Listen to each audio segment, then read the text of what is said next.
নীলাচল নিবাসায় নিত্যায় পরমাত্মনে বলভদ্রায় সুভদ্রাভ্যং জগন্নাথায় তে নম। শ্রীমদ্ ভাগবত প্রথম স্কন্দ অষ্টম অধ্যায় কুন্তী দেবীর প্রার্থনা ও পরীক্ষিতের প্রাণ রক্ষা।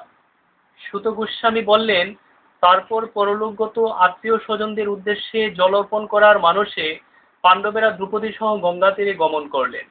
মহিলারা অগ্রভাগে যাচ্ছিলেন। তাদের জন্য বিলাপ করে তারা যথেষ্ট পরিমাণে গঙ্গাজল অর্পণ করলেন এবং গঙ্গায় স্নান করলেন, কেননা সেই জল পরমেশ্বরের শ্রীপাদ পদ্মের ধূলিকণা মিশ্রিত হয়ে পবিত্রতা লাভ করেছে। সেখানে কৌরব নৃপতি মহারাজ যুধিষ্ঠির, তার অনুজ ভ্রাতৃবর্গ এবং ধৃতরাষ্ট্র, গান্ধারী, কুন্তী এবং দ্রৌপদী সহ সুখাভিভূত হয়ে বসেছিলেন। ভগবান শ্রীকৃষ্ণ সেখানে ছিলেন। সর্বশক্তিমানের দুর্বার বিধি নিয়মাদি এবং জীবের উপরে সেগুলোর প্রতিক্রিয়ার কথা উল্লেখ করে পরমেশ্বর ভগবান শ্রীকৃষ্ণ এবং উপস্থিত মুনিগণ আর্ত এবং সুখাভিভূত সকলকে সান্ত্বনা দিতে লাগলেন। ধূর্ত দুর্যোধন এবং তার দলবল অজাতশত্রু মহারাজ যুধিষ্ঠিরের রাজ্য কপটতাপূর্বক অপহরণ করেছিল। পরমেশ্বরের কৃপায় তার পুনরুদ্ধার কার্য সুসম্পন্ন হয়েছিল এবং দুর্যোধনের সাথে যে সমস্ত অসৎ রাজারা যোগ দিয়েছিল তাদেরও পরমেশ্বর বধ করেছিলেন। রানী দ্রৌপদীর কেশাকর্ষণ করার ফলে যাদের আয়ু ক্ষয় হয়েছিল তাদেরও মৃত্যু হয়েছিল। পরমেশ্বর ভগবান শ্রীকৃষ্ণ মহারাজ যুধিষ্ঠিরের তত্ত্বাবধানে 3টি সুসম্পন্ন অশ্বমেধ যজ্ঞ অনুষ্ঠানের উদ্যোগ করিয়েছিলেন এবং তার মাধ্যমেই শতযজ্ঞ অনুষ্ঠানকারী ইন্দ্রের মতো যুধিষ্ঠির মহারাজের ধর্মখ্যাতি সর্বদিকে মহিমান্বিত করে তুলতে প্রণোদিত করেছিলেন। পরমেশ্বর ভগবান শ্রীকৃষ্ণ তখন প্রস্থানের জন্য প্রস্তুত হয়েছিলেন।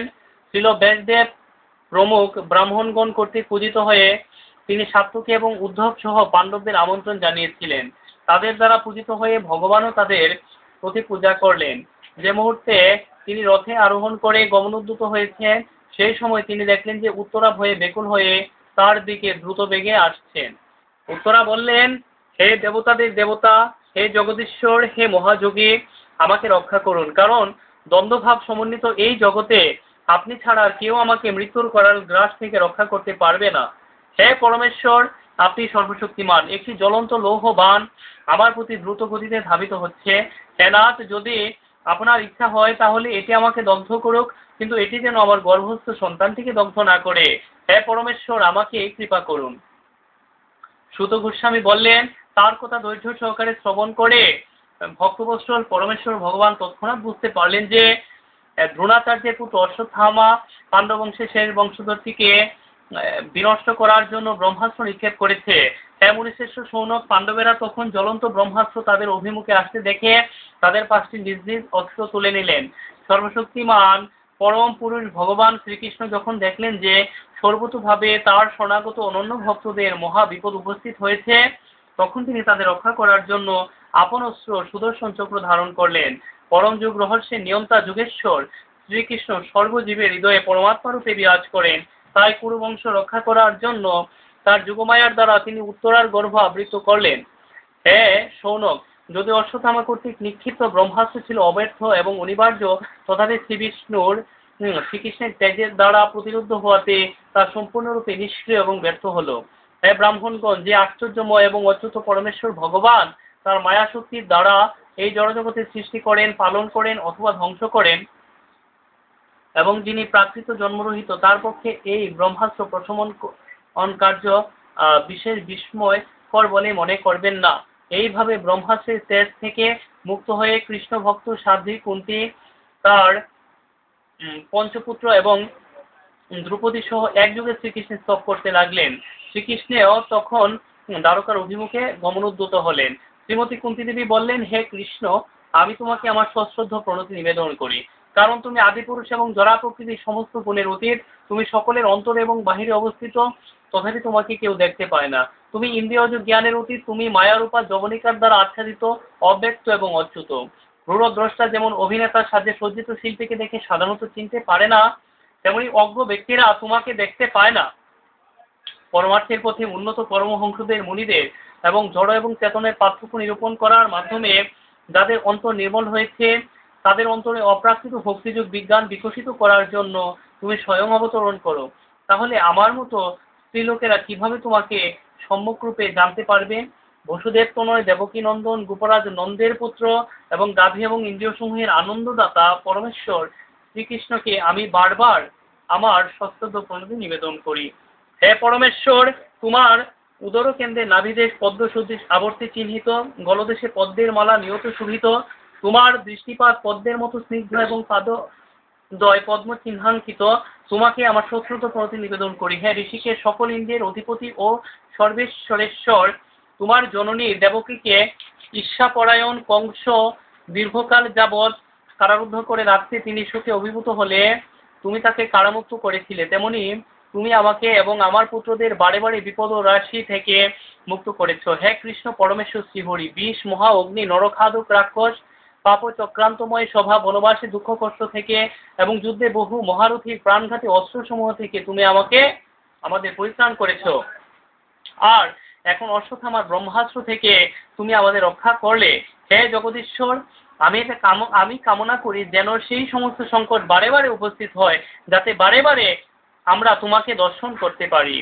কারণ তোমাকে দর্শন করলে আমাদের আর জন্ম মৃত্যুর চক্রে আবর্তিত হতে হবে না বা এই সংসার চক্র দর্শন করতে হবে না। হে পরমেশ্বর, যারা জড় আসক্তি শূন্য হয়েছে তুমি সহজেই তাদের গোচরীভূত হও। আর যে ব্যক্তি জড়জাগতিক প্রগতিপন্থী এবং সম্ভ্রান্ত পুনর্ভূত হয়ে বিপুল ঐশ্বর্য উচ্চশিক্ষা দৈহিক সৌন্দর্য নিয়ে আপন উন্নতি লাভে সচেষ্ট, সে ঐকান্তিক ভাব সহকারে তোমার কাছে আসতে পারে না। জড় বিষয়ে যারা সম্পূর্ণ ভাবে নিঃস্ব, তুমি সেই অকিঞ্চন গণের সম্পদ। তুমি প্রকৃতির গুণের ক্রিয়া প্রতিক্রিয়ার অতীত, তুমি সম্পূর্ণরূপে আত্মতৃপ্ত এবং তাই তুমি সর্বপ্রকার কামনা বাসনা রহিত হয়ে প্রশান্ত এবং মুক্তিদানে সমর্থ। আমি তোমাকে আমার সশ্রদ্ধ প্রণতি নিবেদন করি। হে পরমেশ্বর, আমি মনে করি যে তুমি নিত্যকাল স্বরূপ পরম নিয়ন্তা, আদি এবং অন্তহীন এবং সর্বব্যাপ্ত। তুমি সমভাবে সকলের প্রতি তোমার করুণা বিতরণ করো। পরস্পরের সঙ্গে সামাজিক যোগাযোগের ফলে জীবের মধ্যে কলহ হয়। হে পরমেশ্বর, তোমার অপ্রাকৃত লীলা কেউই বুঝতে পারে না, যা আপাত দৃষ্টিতে সাধারণ মানুষের কার্যকলাপের মতো বলে মনে হয় এবং তাই তা বিভ্রান্তিজনক। কেউই তোমার বিশেষ কৃপার অথবা বিদ্বেষের পাত্র নয়। মানুষ কেবল অজ্ঞতাবশত মনে করে যে তুমি পক্ষপাতিত্বপূর্ণ। হে বিশ্বাত্মা, তুমি প্রাকৃত কর্মরহিত হওয়া সত্ত্বেও কর্ম করো। তুমি প্রাকৃত জন্মরহিত এবং সকলের পরমাত্মা হওয়া সত্ত্বেও জন্মগ্রহণ করো। তুমি পশু, মানুষ, ঋষি এবং জলচর কুলে অবতরণ করো।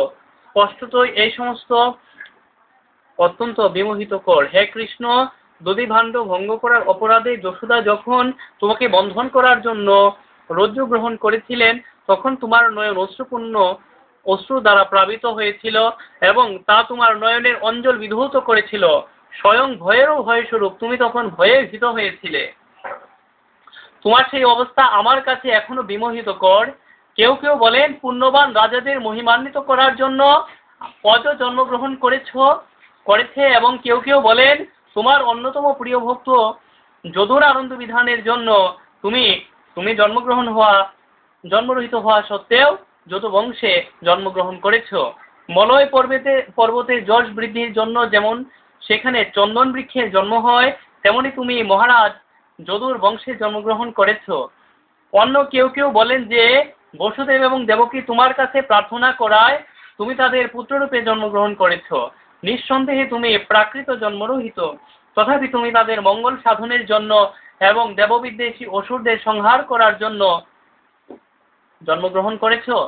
অন্যেরা বলেন যে সমুদ্রের মধ্যে নৌকার মতো পৃথিবী অতি ভারাক্রান্ত হয়ে দারুণভাবে পীড়িত হলে তোমার পুত্র ব্রহ্মা তোমার কাছে প্রার্থনা জানায়, আর তাই তুমি সেই ভার হরণ করার জন্য অবতীর্ণ হয়েছ। আবার আরো অনেকে বলেন যে অবিদ্যাজনিত কাম এবং কর্মের বন্ধনে আবদ্ধ জড়জাগতিক দুঃখ দুর্দশা বদ্ধ জীবেরা যাতে ভক্তিযুগের সুযোগ নিয়ে জড়জগতের বন্ধন থেকে মুক্ত হতে পারে, সেই উদ্দেশ্যেই শ্রবণ, স্মরণ, অর্চন আদি ভক্তিযুগের পন্থাসমূহ পুনঃপ্রবর্তনের জন্য তুমি অবতরণ করেছিলে। হে শ্রীকৃষ্ণ, যারা তোমার অপ্রাকৃত চরিত কথা নিরন্তর শ্রবণ করেন, কীর্তন করেন, স্মরণ করেন এবং অবিরাম উচ্চারণ করেন অথবা অন্যতা করলে আনন্দিত হন, তারা অবশ্যই তোমার শ্রীপাদপদ্মে অচিরেই দর্শন করতে পারেন, যা একমাত্র জন্ম মৃত্যুর প্রবাহকে নিবৃত করতে পারে। হে প্রভু, তুমি তোমার সমস্ত কর্তব্য স্বয়ং সম্পাদন করেছ, যদিও আমরা সর্বতোভাবে তোমার কৃপার উপর নির্ভরশীল এবং তুমি ছাড়া আমাদের রক্ষা করার আর কেউ নেই। এবং যখন সমস্ত রাজারা আমাদের প্রতি বিদ্বেষ পরায়ণ, সেই অবস্থায় তুমি কি আজ আমাদের ছেড়ে চলে যাচ্ছ? জীবাত্মার প্রয়াণ ঘটলে যেমন কোনো দেহের নাম এবং যশ শেষ হয়ে যায়, তেমনি তুমি যদি আমাদের না দেখো, তাহলে আমাদের সমস্ত যশ এবং কীর্তি পাণ্ডব এবং যদুদের সঙ্গে তৎক্ষণাৎ শেষ হয়ে যাবে। হে গদাধর শ্রীকৃষ্ণ, আমাদের রাজ্য এখন তোমার শ্রীপাদপদ্মের সুলক্ষণযুক্ত চিহ্ন দ্বারা অঙ্কিত হয়ে শোভা পাচ্ছে, কিন্তু তুমি চলে গেলে আর তেমন শোভা পাবে না। এই সমস্ত জনপদ সর্বতোভাবে সমৃদ্ধ হয়েছে, কারণ প্রভূত পরিমাণে শস্য ও ঔষধি উৎপন্ন হচ্ছে, বৃক্ষসমূহ পরিপক্ক ফলে পূর্ণ হয়েছে, নদীগুলো প্রবাহিত হচ্ছে, গিরিসমূহ ধাতুতে পূর্ণ হয়েছে এবং সমুদ্রে সম্পদে পূর্ণ হয়েছে। আর এসবই হয়েছে সেগুলোর উপর তোমার শুভ দৃষ্টিপাতের ফলে। হে জগদীশ্বর, হে সর্বান্তর্যামী, হে বিশ্বরূপ, দয়া করে তুমি আমার আত্মীয় স্বজন পাণ্ডব এবং যাদবদের প্রতি গভীর স্নেহের বন্ধন ছিন্ন করে দাও।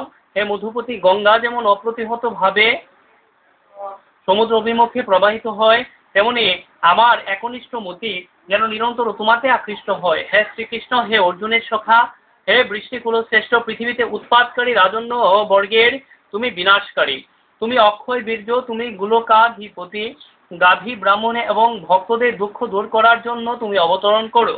তুমি যোগেশ্বর, জগৎগুরু, সর্বশক্তিমান ভগবান, এবং তোমাকে আমি বারবার সশ্রদ্ধ প্রণতি নিবেদন করি।